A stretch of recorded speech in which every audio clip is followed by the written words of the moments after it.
If you're looking to change your golf swing, then this is one of the most important golf videos that you'll ever watch.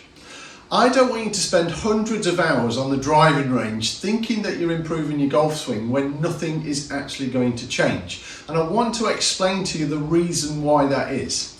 Now, just over a month ago, we had a proper golfing Zoom meeting where we had a special guest, and her name is Julian, who's one of the top 50 coaches in the US. I loved what she had to say, and I found it absolutely fascinating, and something that I kind of thought I had a good idea about, but I didn't actually know there was a science behind it.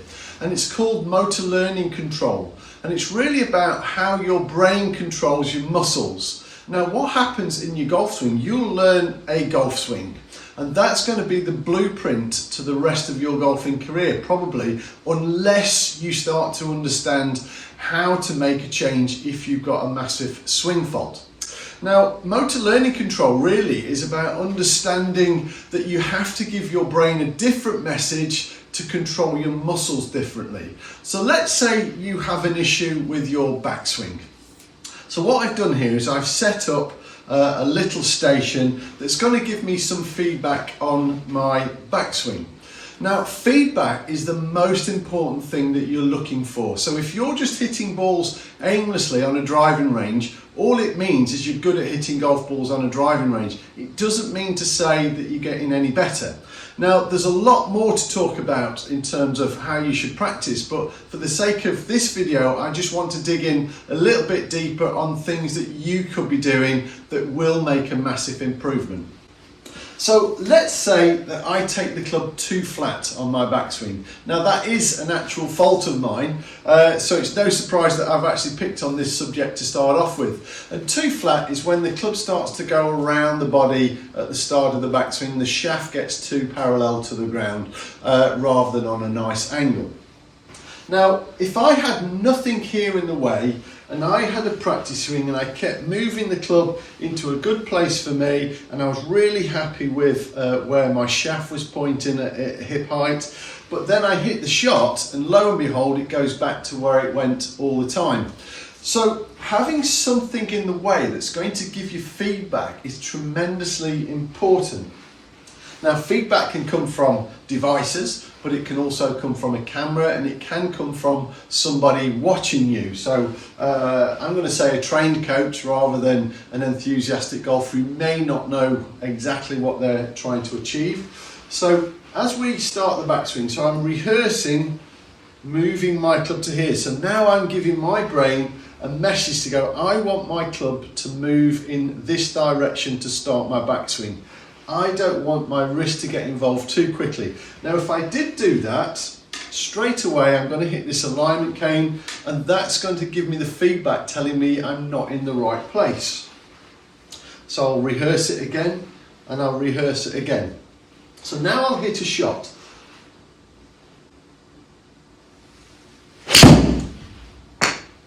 Okay, so I've hit a shot down the range. The swing felt different to what it did normally. Now, instinctively in my head, I feel that that shot's gone too far left, and because I'm trying to change a flat backswing, that for me felt more upright. So I'm thinking, without information, I'm thinking, was that swing too upright? Now, what I can do very cleverly now is check on my system. So using my camera system here, what this is doing is giving me some factual feedback about what actually happened on that last shot. Now, I'm not trying to hit great golf shots here. I just want to demonstrate exactly what you should be looking for when you're trying to improve your golf swing. So on this left-hand side over here, that is telling me my swing path was 0.8 degrees from out to in, which if I'm trying to make a change and trying to get more to 0.0, that's better, because when I videoed this myself before, I was 4 to 5 degrees from the inside, which is why that swing felt so much more upright. But in reality, it's only 0.8 degrees, which is a really tight number. Then thinking, well, why did it still go too far left if it wasn't an upright backswing? Well, the evidence there is it was actually to do with the club face. So my club face was 8.7 degrees closed, which is what started the golf ball so far left. So remember, your club face starts the ball, the swing path bends the ball. So because my club face was pointing so far left, that's why it started left. Because my swing path's a little bit out to win with that as well, that's what sent it too far offline. So it's one thing getting feedback from a device. It's a totally different thing getting factual feedback from what's actually happening when you're making contact with the golf ball.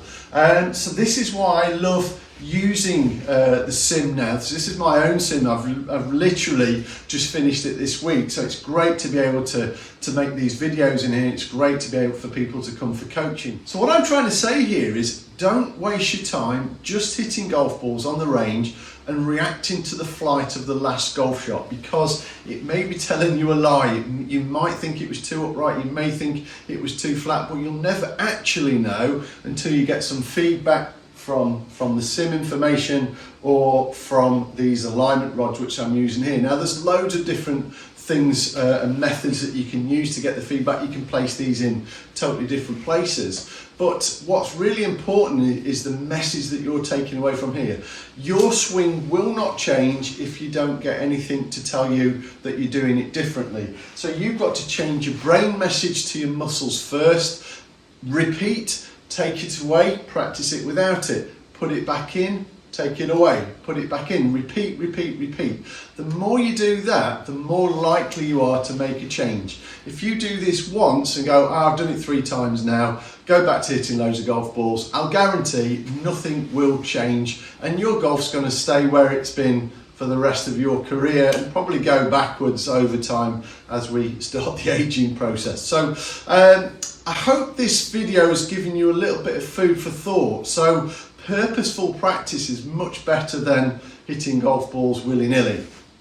Now, because I've got this new studio, I'll be able to make an awful lot more content. So what I'd be really interested in is if you guys have got any questions that you need answering, drop me either a comment in the box below or send me an email to julian@propergolfing.com. I'll happily read those messages, and if it's worthy of making a video on it, I'm going to do that and give you a nice mention. Now, for the benefit of, I'm going to say the members of Proper Golfing, and for you guys and ladies watching this, if you are serious about improving your golf game, you do want to do it in a structured way with professional coaching on hand 24/7, then get signed up to propergolfing.com. There's hundreds of members now really benefiting from the structured format.